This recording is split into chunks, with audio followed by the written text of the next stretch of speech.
इस देश में ना जाने कितने सारे क्राइम ऐसे हैं जो एथिकल तरीके से नहीं हो रहे, उन्हें मीडिया में नहीं आना है। यहाँ पर कितने सारे बच्चे इस घटना से पीड़ित होकर, मैम, बच्चे जब 12th में होते हैं दे आर हाईली सेंसिटिव।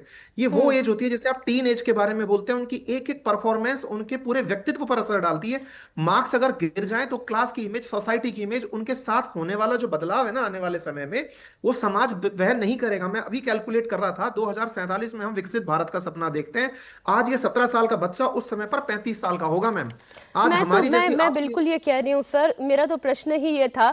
मैं तो अपने आप को सार्थक की जगह, वेदांत की जगह रखकर सोच रही थी, अपने बच्चों को इनकी जगह रखकर सोच रही थी, और मैं फिर इसका एनालिसिस करना चाह रही थी कि मैं किसी भी ऐसे फॉल्टी सिस्टम में एग्जामिनेशन को कैसे मतलब मैं कैसे एग्जाम दूंगी और कैसे ये भरोसा करूंगी कि वहां से जो भी रिजल्ट निकल कर आएगा वो फेयर होगा, वो फेयर होगा, ये मैं कैसे भरोसा करूंगी? सिद्धार्थ जी, आप समझ रहे हैं, मैं बंगाल का उदाहरण आपके सामने रख रही हूं।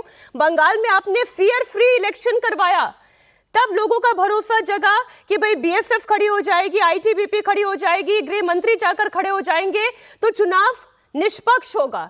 जनता निश्चिंत होकर बाहर निकली, उन्होंने वोट डाला, अपना विधायक चुना। यहां पर 12वीं का बच्चा और नीट एग्जामिनेशन में अपीयर होने वाला बच्चा ये विश्वास कैसे करेगा कि सीबीएसई जो एग्जामिनेशन करवा रही है वो फ्री, फेयर और बिना किसी धांधली के करवा रही है? ये ट्रांसपेरेंट सिस्टम है, ये कैसे विश्वास पैदा होगा छात्रों में? देखिए मीनाक्षी जी, हम लोग लगातार इस पर चर्चा भी कर रहे हैं, सरकार के प्रतिनिधि एंगेज भी कर रहे हैं, सीबीएसई प्रोएक्टिवली जानकारी भी दे रही है।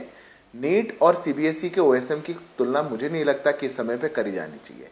एक चीज से जो हमको बचना चाहिए, जितने लोग यहाँ छात्रों के लिए कंसर्न्स दिखा रहे हैं, मैं उनसे सहमति जताते हुए मैं आग्रह भी ये करूंगा कि उन कंसर्न्स को हमें चरितार्थ करना चाहिए, किसी प्रकार की भ्रांति को नहीं फैलाना चाहिए, किसी प्रकार की भ्रांति को नहीं फैलाना चाहिए। जो ओएसएम को लेकर के कंसर्न्स थे, कुछ कंसर्न्स रिवैल्यूएशन को लेकर के, वो चर्चा हो रहे हैं, पर क्या ये ब्रीच है, क्या ये लीक है, क्या छात्रों का भविष्य बर्बाद हो चुका है, क्या ऐसा?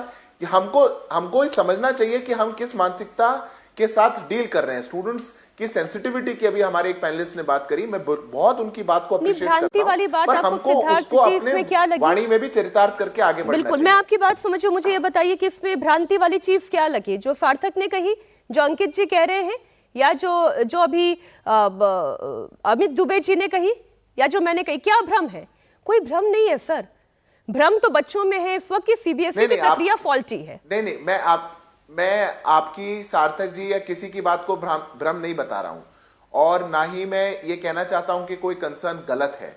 पर जो हमको समझना पड़ेगा मीनाक्षी जी, वो ये है कि हम बात करते करते विकसित भारत को भी हम ला रहे हैं, और हमको ऐसा भी महसूस हो रहा है कि ओएसएम जो है, मतलब अब एयरफोर्स है तो एयरफोर्स भी गलत है। मुझे लगता है कि अगर हम लोग के कंसर्न सेम हैं और हम लोग सेम पेज पर हैं, नहीं, और हम छात्रों की चिंता कर रहे हैं, आप और चिंता कर रहे हैं, मैं समझ रही हूँ सिद्धार्थ जी, लेकिन आप शायद बात को थोड़ा गलत ले गए। मैं ये कह रही हूं कि अगर एयरफोर्स पेपर को डिस्पैच कर दे रहा है, लेकिन पेपर बनाने वाला ही करप्ट होगा, तो वो तो लीक पहले हो गया, उसके बाद फिर एयरफोर्स भले उसको डिस्पैच कर दे, क्या फर्क पड़ेगा? मैं सिर्फ उस चीज को वो पॉइंट करने की कोशिश कर रहे थे। बिल्कुल ठीक बात है मीनाक्षी जी, और उसको पकड़ लिया गया, उसको पकड़ लिया गया। जो सिस्टम के अंदर बैठा है और जो सिस्टम के बाहर बैठा है, किसी को नहीं बख्शा जाएगा।